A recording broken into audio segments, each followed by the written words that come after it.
ರಾಜ್ಯ ಕಾಂಗ್ರೆಸ್ನಲ್ಲಿ ಅಧಿಕಾರ ಬದಲಾವಣೆಯ ಪರ್ವ ಶುರುವಾಗಿದೆ. ಸಿದ್ದರಾಮಯ್ಯ ಬಣ ಡಿಕೆಶಿ ವಿರುದ್ಧ ಡಬಲ್ ದಾಳ ಹೂಡಿದ್ದು ಬಂಡೆಯ ಬುಡಕ್ಕೆ ಡೈನಮೈಟ್ ಇಟ್ಟಿದ್ದಾರೆ. ಅದು ಯಾವ ಬಾಂಬ್? ಈ ಸ್ಟೋರಿ ನೋಡಿ.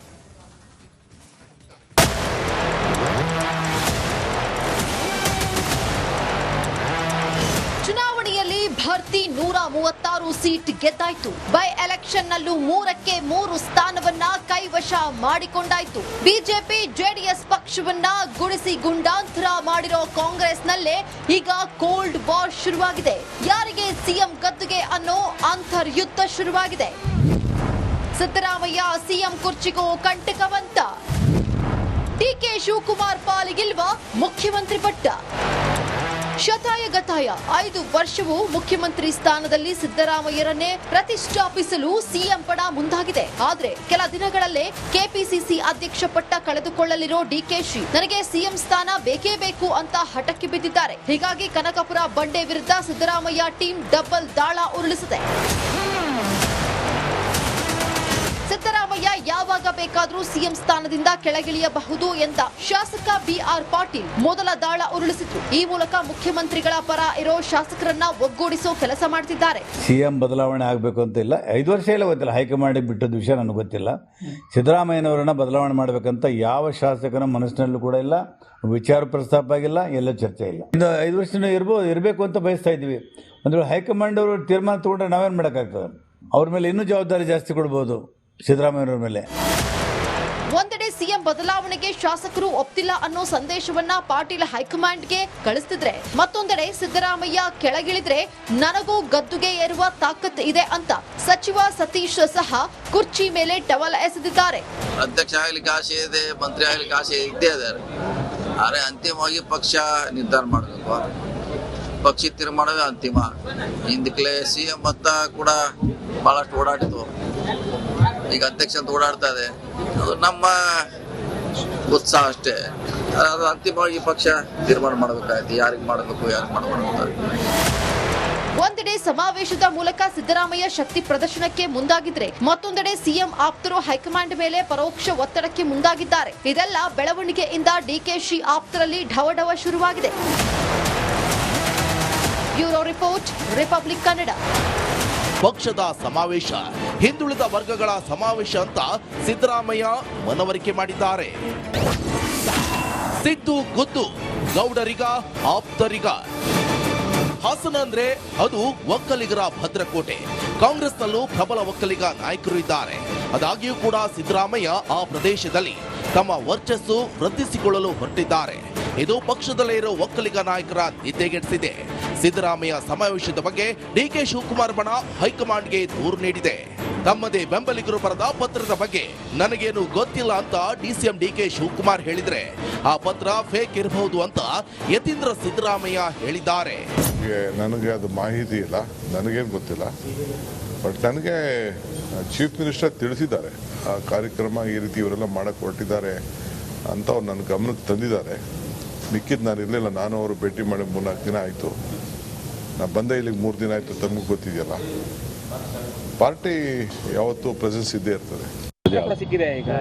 ಖಂಡಿತ ಪತ್ರ ಯಾವುದು ಬಂದಿಲ್ಲ. ಬಹುಶಃ ಯಾವುದು ಫೇಕ್ ಲೆಟರ್ ಹೊರಡ್ತಿರ್ಬೋದು, ನನಗಂತೂ ಯಾವುದು ಬಂದಿಲ್ಲ. ಸೊ ಹಾಗಾಗಿ ಪಕ್ಷದ ಸಂಪೂರ್ಣ ಅನುಮತಿ ಇದೆ ಮತ್ತೆ ಸಹಮತ ಇದೆ. ಇತ್ತ ಡಿಕೆ ಶಿವಕುಮಾರ್ ಬಣಕ್ಕೆ ಕೌಂಟರ್ ಕೊಡಲು ಸಿದ್ದರಾಮಯ್ಯ ಬಣವು ಸಜ್ಜಾಗಿದೆ. ನನ್ನನ್ನ ಕೆಪಿಸಿಸಿ ಅಧ್ಯಕ್ಷನನ್ನಾಗಿ ಮಾಡಲಿ, ನಾನು ಸಚಿವ ಸ್ಥಾನ ಬಿಡೋಕೆ ಸಿದ್ಧ ಅಂತ ಸಚಿವ ಕೆಎನ್ ರಾಜಣ್ಣ ಹೇಳಿದ್ದಾರೆ. ಆ ಮಾತಿಗೆ ಡಿಕೆ ಶಿವಕುಮಾರ್ ಕೂಡ ಕೌಂಟರ್ ಕೊಟ್ಟಿದ್ದಾರೆ. ನಾನು ಒಬ್ಬ ಹೈಕಮಾಂಡ್ ಅಲ್ಲಿ ನಿರ್ಣಯ ಮಾಡಿದ್ರೆ ನಾನು ಕೂಡ ಆಕಾಂಕ್ಷಿನೇ. ಕಷ್ಟ ಇಲ್ದಿರೋದು ಯಾವುದು? ಏನು ಮಂತ್ರಿ ಕೆಲಸ ಸುಲಭನಾ? ಮಂತ್ರಿ ಕೆಲಸನೂ ಕಷ್ಟನೇ. ಕೆಲಸ ಮಾಡುವಂಥವ್ರಿಗೆ ಎಲ್ಲಾನು ಕೂಡ ಕಷ್ಟಕರವಾಗಿರ್ತದೆ. ಆದರೆ ಕಷ್ಟ ಏನೇ ಇದ್ರೂ ಕೂಡ we will take it as A challenge. ಅಂದ್ರೆ ಸಚಿವರಾಗಿ ಅಥವಾ ಅಧ್ಯಕ್ಷ ಎರಡೂ ಕೂಡ ನಿಭಾಯಿಸಬೇಕಾ ಅಥವಾ ಒಂದು ಅಂತ ನಿಮ್ಮ ಮನಸ್ಸಿಗೆ? ನಮಗೆ ನಾನು ಹೇಳ್ತೀನಲ್ಲ, ಮೊದಲೇ ಹೇಳಿದ್ದೀನಿ, ನನಗೆ ಅಧ್ಯಕ್ಷನ ಅವಕಾಶ ಕೊಡೋದಾದ್ರೆ ನಾನು ಸಚಿವ ಸ್ಥಾನ ಬಿಡ್ಲಿಕ್ಕೆ ಸಿದ್ಧ ಇದ್ದೇನೆ. ಮೀಡಿಯಾಲಿ ಯಾವತ್ತೂ ರಾಜಕೀಯ ನಡೆಯಲ್ಲ. ಮೀಡಿಯಾಲಿ ಯಾರು ರಾಜಕಾರಣ ಚರ್ಚೆ ಮಾಡೋಕ್ಕೆ ಯಾರಿಗೂ ಸೂಕ್ತ ಅಲ್ಲ, ಯಾವ ಪಾರ್ಟಿಗೂ ಸೂಕ್ತ ಅಲ್ಲ. ಒಟ್ನಲ್ಲಿ ಕಾಂಗ್ರೆಸ್ ಸಾರಥಿ ಆಯ್ಕೆಗೆ ಸೆಣಸಾಟ ಜೋರಾಗಿದೆ. ಈ ಪೈಕಿ ಹೈಕಮಾಂಡ್ ಯಾರಿಗೆ ಮಣೆ ಹಾಕುತ್ತೋ ಕಾದು ನೋಡಬೇಕಿದೆ. Bureau report, republic Kannada, Bengaluru. ಕಾಂಗ್ರೆಸ್ನಲ್ಲಿ ಬಣ ಬಡಿದಾಟ ಮತ್ತೆ ಹೆಚ್ಚಾಗ್ತಾ ಇದೆ. ಸಿದ್ದರಾಮಯ್ಯ ವರ್ಚಸ್ಸು ಎದುರಾಳಿ ಬಣದ ನಿದ್ದೆಗೆಡಿಸಿದೆ. ಒಕ್ಕಲಿಗ ಕೋಟೆಯಲ್ಲಿ ಸ್ವಾಭಿಮಾನಿ ಬಾವುಟ ಹಾರಿಸೋದಕ್ಕೆ ಸಿದ್ದರಾಮಯ್ಯ ಹೊರಟಿದ್ದಾರೆ. ಇದು ಪಕ್ಷದಲ್ಲೇ ಇರೋ ಒಕ್ಕಲಿಗ ನಾಯಕರಿಗೆ ನುಂಗಲಾಗದ ತುತ್ತಾಗಿದೆ.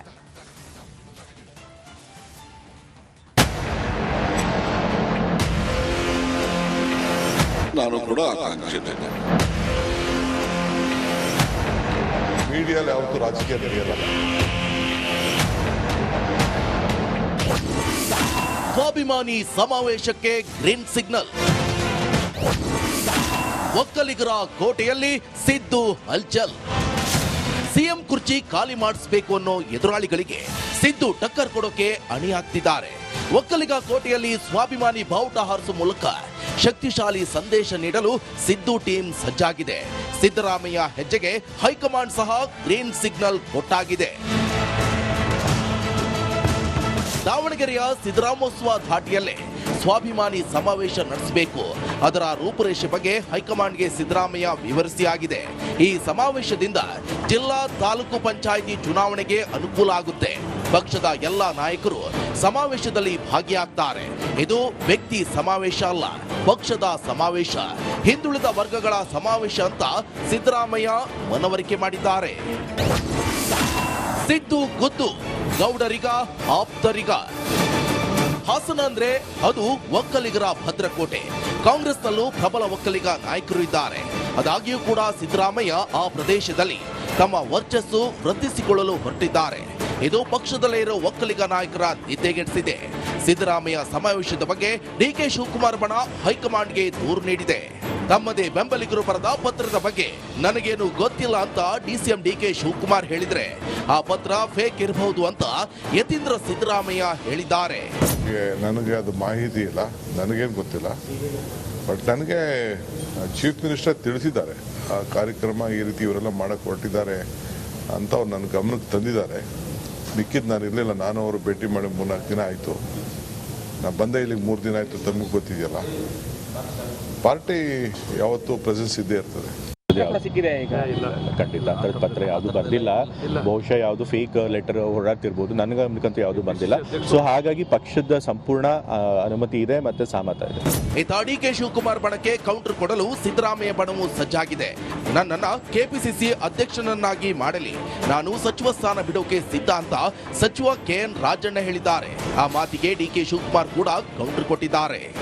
ನಾನು ಒಬ್ಬ ಹೈಕಮಾಂಡ್ ಅಲ್ಲಿ ನಿರ್ಣಯ ಮಾಡಿದ್ರೆ ನಾನು ಕೂಡ ಆಕಾಂಕ್ಷಿನೆ. ಕಷ್ಟ ಇಲ್ದಿರೋದು ಯಾವುದು? ಏನು ಮಂತ್ರಿ ಕೆಲಸ ಸುಲಭನಾ? ಮಂತ್ರಿ ಕೆಲಸನೂ ಕಷ್ಟನೇ.